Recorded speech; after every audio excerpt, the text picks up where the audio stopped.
네, 지난 시간에 이어서 오늘은 최대 공약수에 대해서 해볼 건데요. 이 최대 공약수도 교과서 먼저 보면 다음과 같이 진행이 돼요. 탐구하기 활동 하나 하고요. 이 과정에서 두 수를 소인수분해하면 거듭제곱을 사용한 꼴로 나타내었을 때 소인수의 거듭제곱에서 지수가 같으면 그대로, 다르면 작은 것을 택하여 곱한다. 이렇게 방법을 알려주는 형태로 제시가 되어 있어요. 근데 중요한 것은 왜 이렇게 계산하는지에 대한 원리를 정확히 파악하는 것이 중요하다고 생각하거든요. 성취수들도 잠깐 보고 가면 각각의 성질을 이해하고 이를 구할 수 있다. 근데 지난 시간에 얘기했듯이 소인수분해하고 관련지어서, 그래서 지난 시간에 했던 소인수분해 카드하고 관련지어서 오늘은 최대 공약수를 어떻게 구하는 활동을 구성하는지 살펴보도록 하겠습니다. 오늘 나눠주는 학습지는 이런 형태인데요. 36, 60, 84 이 세 수의 최대 공약수를 구해볼 거예요. 최대 공약수 처음 들어가니까 초등학교 때 배웠던 내용 간단하게 정리하고요. 약수를 한번 구해보는데요. 지난 시간에 우리가 약수를 구하기 위해서 중요한 게 강력한 도구가 되는 것이 소인수분해라는 이야기를 했어요. 그래서 먼저 소인수분해 활동을 제공해봅니다.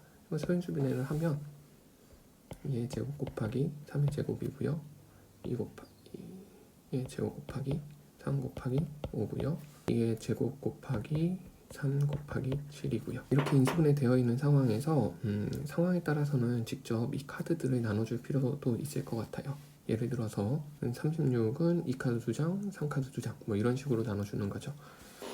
이거 가지고 약수들을 한번 찾아보는 활동, 지난 시간에 했던 활동하고 완전 동일하죠. 그것을 3번 반복하는 겁니다.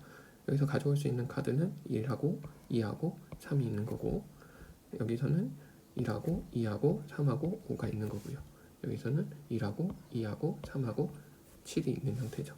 2개의 곱들도 계산해 보고요. 3개의 곱들도 차례대로 이렇게 채워보는 활동을 해보면 각각 할 때마다 36에서 할 때는 지난 시간에 했던 것처럼 2카드 2장과 3카드 2장을 가지고 카드를 나열해 보면서 직접 이 칸을 채워보게 하고요.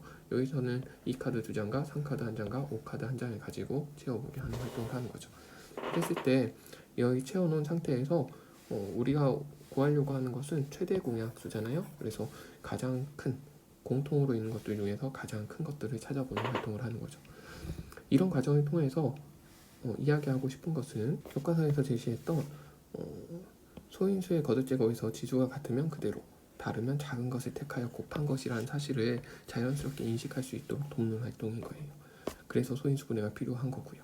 다음 페이지 보시면 이제 소인수분해 된 것을 보고 최대 공약수를 어떻게 찾으면 되겠는지, 방금 그 교과서에서 정의된 내용을 아이들 스스로 좀 찾아볼 수 있도록 해보는 거예요. 근데 이제 바로 이야기하기 힘들 것 같아서 예시 문제를 한번 줘봤어요. 이러한 예시 문제를 풀어보면서 최대 공약수는 뭐가 될까? 효과적인 발문으로는 각각이 가지고 있는 카드가 몇 장씩 있는지들을 확인해 보면 되겠죠. 첫 번째 이 숫자에서는 2카드 3장, 3카드 1장, 그리고 여기서는 2카드 4장, 3카드 3장, 5카드 1장, 여기서는 2카드 2장, 5카드 1장. 이럴 때 이 카드들을 어떻게 공통적으로, 그러면서 가장 많이 끄집어낼 수 있는지를 한번 물어보는 거죠. 그러면 그러한 활동이 다시 소수와 지수하고 관련 지어가지고 교과서에 나오는 것처럼 스스로 정의할 수 있도록 도와주는 활동이고요.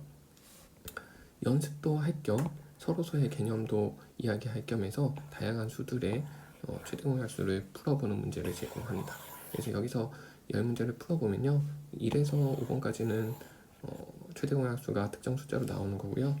6에서 10번까지는 최대 공약수가 나오지 않는, 즉 서로소인 것들입니다. 여기서는 모두 서로소가 나오는 것들. 그래서 서로소도 우리가 아이들이 직접 스스로 정의할 수 있도록 6에서 10번까지 그룹들은 공통점이 있는데 그 공통점은 서로 공약수가 1밖에 없는 수들이야. 그럼 이 수들은 우리가 서로소라고 이야기하자. 이런 형태로 스스로 정의할 수 있도록 하는 형태의 학습지고요. 마지막에는 이제 최대 공약수 활용 문제인데요. 활용 문제 같은 경우를 풀 때 저는 이렇게 세분문항으로 나누어 주는 것들을 좋아해요. 물론 아이들이 처음부터 이런 계획을 세워보는 활동 처음부터 이렇게 쭉 풀어내는 경험도 중요한데요. 시작할 때는 교사가 혹은 수학자가 어떤 사고의 흐름을 밟아가는지를 경험하게 해줄 필요가 있다고 생각해요. 실제로 학원에서 선행학습을 진행한 애들에게 이 문제를 그대로 주면 정답을 놀랍게도 잘 찾아내요. 그런데 여기 이 세부 문항을 하나씩 답해가라고 할 때 이거를 쉽게 풀었던 애들이 못 푸는 경우들이 많아요. 그래서 아이들이 너무 문제를 푸는 방법에 정답을 구하는 형태에만 익숙해져 있지 않나 하는 생각이 들면서 어떤 사고의 과정을 거쳐서 문제를 해결해야 되는지 그러한 경험을 시켜주는 활동으로 마무리하고요.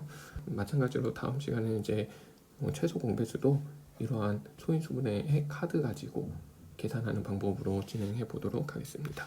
오늘 수업은 여기서 마치겠습니다.